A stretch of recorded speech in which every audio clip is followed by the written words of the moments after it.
So the theme was what? What do we say? Wasn't me. Wasn't me. Mistaken identities, I think is what we're talking about here. I'm from Arlington, which is not far down the road, obviously. Yes! I think that's the woman I wrote in with, actually. Now, I'm actually infatuated with this Arlington blog. It's called Arl Now. And it tells you all the happenings of what's going on in Arlington County. And I'm particularly obsessed with the police blotter because nothing happens in Arlington County. It's amazing. One time I saw a headline, it said, "Neighbors dispute the ownership of a rake." I was like, shit, get my gun. This place is crazy. So this one day I'm at work and I'm reading the Arlington blog. You know, kind of like not doing my job, whatever. And I come across this headline. It says, "North Arlington bank robbery." And I was like, oh shit, something, finally, right? So I click on the story and I start reading. It says 9:45 a.m. Suspect walks into Wells Fargo in Clarendon. And I was like, oh shit, that's my bank. I'm getting so excited now. This is like, it's really getting close to home. And it says, you know, a guy pulls out a gun, takes all the money, and the suspect is a white male, late 50s, medium build, facial hair. And it said, if you'd like to see a picture of the guy, scroll down to the bottom. And I said, well, don't mind if I do. And I scroll down there, but when I see the photo, it takes my breath away. The man in the picture looks exactly like my father. And I don't know what to do with this. I was like, this is insane, right? So I quickly copy and paste the URL into an email and I sent it to my wife because I just want her to just like read it and be like, I don't get it, who is this? But I call her and she goes, holy shit, is that him? I was like, oh no. So I'm holding the office phone up to my ear like this and I hear bloop, bloop, and it's my cell phone. I look down at the text message, it's my brother and it's like, did Dad rob a bank? I was like, oh shit. Bloop, bloop, bloop. My cousin is like, dude, pick up the Arlington blog. I'm like, no, I'm on it. My best friend, I hope you're sitting there. Little backstory of my dad. My dad actually has a little bit of a checkered past. Like, in fact, when I was a kid, my dad was locked up. So this isn't outside the realm of possibility. But that was a long time ago, and he was kind of on the straight and narrow. So he's almost 60, so it's kind of hard to picture him robbing a bank. Except for the fact that there's a picture of him robbing a fucking bank here.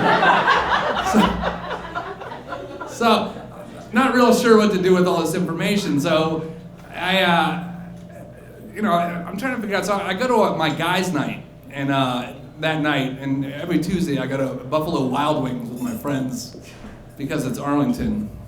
What are you gonna do? And my friend, he goes, Mike, you seem a little despondent, man. What's going on?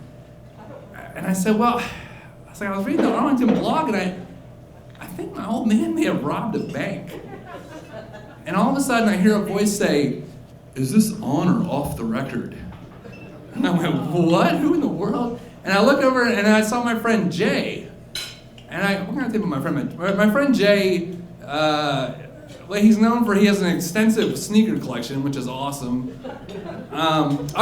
He's also an Arlington County police officer, which I had completely forgotten when I was telling the story here. And I go, oh shit. I said, Jay, it's off the record, dude. And he goes, well, he was like, why don't you come downtown and, just at least talk to the detective about it. And I said, Jay, I'm not ratting out my dad. I don't even know if it's him, man. And Jay goes, okay. He's like, well, think about this, though. What if she just dropped, let's say your dad walked in. It said that the guy had a weapon, right?